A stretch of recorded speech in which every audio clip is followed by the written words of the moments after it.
Hello दोस्तों, मेरे blog में आप सबका स्वागत है। मैं इस वीडियो में बहुत अच्छा ये टॉपिक लेके आई हूँ और आपके लिए बहुत ज़्यादा हेल्पफुल रहेगी। मैं बताना चाहती हूँ कि 2025 में आप कोरियर रिटर्न को कैसे कंट्रोल कर सकते हैं। आप सभी के ऑर्डर आते हैं, आपको बहुत खुशी होती है, लेकिन 4 दिन बाद वही प्रोडक्ट रिटर्न में वापस आ जाता है तो आपको बहुत ज्यादा दुख होता है। तो आप इन सब को कैसे हैंडल करोगे? अगर आप न्यू सेलर हो तो आपके कस्टमर रिटर्न आते हैं, आप इनसे बहुत परेशान हो जाते हैं। तो मैं इस वीडियो में आपका रिटर्न 50% तक कम कर सकती हूँ। रिटर्न तो आएंगे लेकिन इतना ज्यादा रिटर्न नहीं आएगा जितना आना चाहिए। मैं थोड़ा सा कम करवा सकती हूँ कि कैसे आप रिटर्न पे कंट्रोल करें और किस तरह से कम हो सकता है। अगर आप मेरी पूरी वीडियो देखोगे तो आप पूरी तरह से सीख जाओगे कि रिटर्न कैसे कंट्रोल कर सकते हैं। तो मैं अपने एक्सपीरियंस से बता रही हूँ, जब मैंने ये बिजनेस खोला तो मैंने सबसे पहले प्रोडक्ट पे ध्यान दिया, उस प्रोडक्ट पे ध्यान दिया जो रिटर्न आने के बहुत कम चांस है। तो मैंने वो प्रोडक्ट लिए मार्केट से जो नॉन रिटर्न एप्लीकेबल प्रोडक्ट है। वो मैंने प्रोडक्ट बहुत ज़्यादा क्वांटिटी में ले लिया और जब मैंने लिस्टिंग किया तो मैं बहुत अच्छे खासे ऑर्डर आने लगे। तो मैं 30 से 40 हजार मैं उस प्रोडक्ट पे लगाए और मैंने उसको बेचा और मुझसे उससे ज़्यादा ही अमाउंट प्रॉफिट हुए। तो आप भी अगर न्यू सेलर हो तो आप भी नॉन रिटर्न एप्लीकेबल ही प्रोडक्ट ढूंढिए और लिस्टिंग करिए, आपके ऑर्डर आ सकते हैं। अगर आपको नहीं पता तो आप मेरे से पूछ सकते हैं, मैं बता दूँ। और जो न्यू सेलर है 2025 में, उन्हें भी बहुत सारी दिक्कतें आती है, उन्हें भी बहुत सारा क्वेश्चन होता है कि कैसे कंट्रोल करें। तो मेरे पास भी बहुत सारा क्वेश्चन था जब मैं न्यू सेलर बनी थी तब। तो पहले तो ये था कि जो बायर होते हैं वो ज्यादा प्रोडक्ट यूज करके रिटर्न कर देते हैं। दूसरा प्रॉब्लम ये था कि कोरियर रिटर्न मैक्सिमम कैंसिल होते ही है।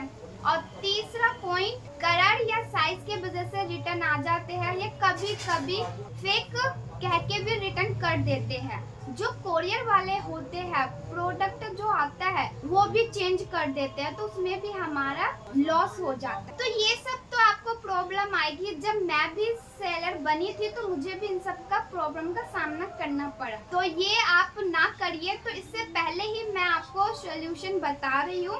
अगर आप न्यू सेलर हो या मीशो या फ्लिपकार्ट पर न्यू सेलर बनना चाहते हो तो ये सब कस्टमर रिटर्न करने का रीजन है। इन सब वजह से आपके रिटर्न कर सकते हैं जो मैंने रीजन बता रखा। और रिटर्न होता है तो ना ही हमें प्रॉफिट मिलता है बल्कि हमारा प्रोडक्ट भी नहीं मिलता और हमें मार्केट फीस भरना पड़ता है।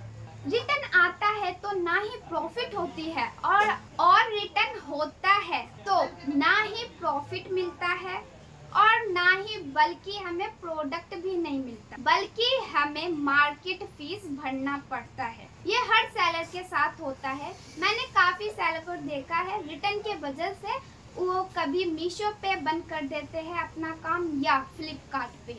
तो आप ऐसा ना करें, इसी के लिए मैं आपके लिए ये वीडियो लाई हूँ। इसलिए आप पूरा वीडियो देखिए। जब आप ई कॉमर्स का काम स्टार्ट करते हो तो देखिए ई कॉमर्स के काम में कितना रिटर्न आता है और उस रिटर्न को कैसे हैंडल कर सकते हो। तो आप इसी वीडियो से सीखने को मिलेगा।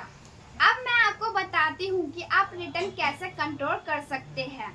जिस तरह से मैंने कंट्रोल कर रखा है तो चलिए मैं आपको बताती हूँ। अब मैं आपको बताती हूँ कि आप रिटर्न को कैसे कंट्रोल कर सकते हो।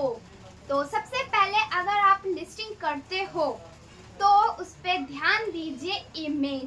इमेज आपका परफेक्ट होना चाहिए। इमेज जब आप डालते हो तो जूम रखिए थोड़ा सा कि प्रोडक्ट दिखे कस्टमर को, और साइड बैक फ्रंट का अच्छे से डालिए तीनों, कि पता चले कि आपके प्रोडक्ट साइड से कैसे दिखता है, बैक से कैसा दिखता है और फ्रंट से किस तरह दिखता है। तो अगर आपकी इमेज परफेक्ट रहेगी तो आपकी लिस्टिंग बेस्ट होगी। ये तो था इमेज के बारे में। अब मैं आपको दूसरा पॉइंट बता रही हूँ, प्रोडक्ट टाइटल। कि अगर आपका जैसा प्रोडक्ट है वैसा टाइटल होना चाहिए। और तीसरा पॉइंट है डिस्क्रिप्शन। आपका डिस्क्रिप्शन ओरिजिनल होना चाहिए, जैसा आपका प्रोडक्ट है वैसे ही उसके बारे में मेंशन होना चाहिए। अगर आपका परफेक्ट रहता है लिस्टिंग में, तो इन सब के वजह से आपका रिटर्न बहुत कम आता है और रिटर्न भी आने के बहुत कम चांस होते हैं। अगर आप सेलर हो तो आपको पता ही होगा पेमेंट दो तरीके से आते हैं। एक होता है COD, जिसका मतलब होता है कैश ऑन डिलीवरी। दूसरा होता है प्रीपेड, जो ऑनलाइन ही पेमेंट पहले ही आ जाता है। कैश ऑन डिलीवरी में आपने देखा होगा सबसे ज्यादा ऑर्डर आते हैं और प्रीपेड में भी ऑर्डर आते हैं, लेकिन उसका रिटर्न बहुत कम होता है। कैश ऑन डिलीवरी में ही ऑर्डर तो बहुत ज़्यादा आता है, लेकिन रिटर्न भी कस्टमर रिटर्न बहुत ज़्यादा आता है। उसको आप कैसे स्मार्टली हैंडल कर सकते हो? तो अगर आपको ऑर्डर आते हैं कैश ऑन डिलीवरी पर, तो आप ऐसा पता लगाइए अगर बहुत ज़्यादा क्वांटिटी में आ गए वो प्रोडक्ट के ऑर्डर। COD में सबसे ज्यादा फेक कस्टमर होते हैं जो 3-4 बार एक ही प्रोडक्ट पे ऑर्डर कर देते हैं। कभी कभी जो फेक कस्टमर होते हैं, तो आप ध्यान दीजिए कि एक प्रोडक्ट पे एक क्वांटिटी करेंगे और जब दूसरी बार ऑर्डर करेंगे तो बहुत ज़्यादा क्वांटिटी में ऑर्डर करेंगे। तो ये तो होते हैं फेक ऑर्डर। COD में सबसे ज़्यादा फेक कस्टमर होते हैं, कभी कभी वो 3-4 बार ऑर्डर कर देते हैं। आप इसे कैसे हैंडल करोगे? तो आपको स्मार्टली हैंडल करना पड़ेगा। अगर आपको लगता है कि ये कस्टमर फेक है, तो आप फ्लिपकार्ट पे टिकट डाल सकते हैं। अगर फ्लिपकार्ट उस कस्टमर से बात करेगा या वो कस्टमर रिस्पॉन्स नहीं देगा, फ्लिपकार्ट को लगेगा कि वो ऑर्डर फेक है, तो फ्लिपकार्ट वो ऑर्डर कैंसिल कर देती है। तो आप इस तरह से बच सकते हैं कस्टमर रिटर्न से। तो अगर आपके ऑर्डर आते हैं तो आप ध्यान दीजिए कि एक नाम से दो बार ऑर्डर ना आए। अगर आए तो आप टिकट डाल सकते हैं। चौथा पॉइंट है जेनरिक या लोकल प्रोडक्ट। आप चाइनीज माल भी कह सकते हैं।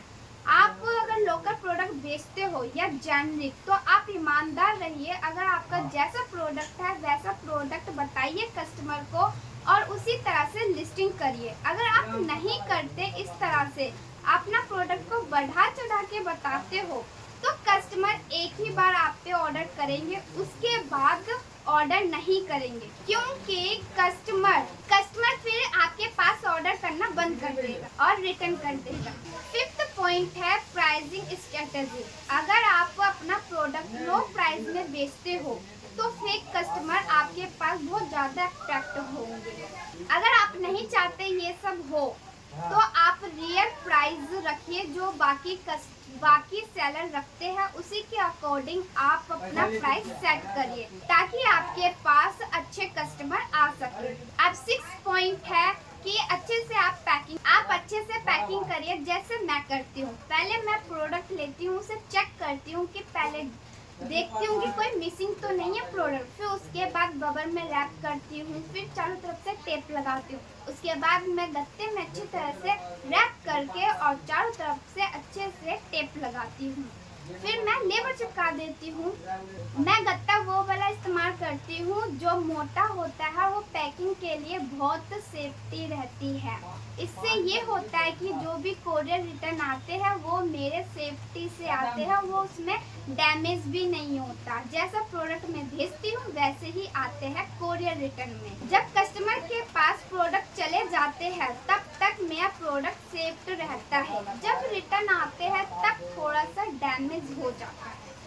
7 पॉइंट ये है कि आप मीशो या फ्लिपकार्ट पे टाइम टू टाइम चेक कर सकते हो कि आपके लिस्टिंग पे कौन से प्रोडक्ट का सबसे ज़्यादा रिटर्न आ रहा है।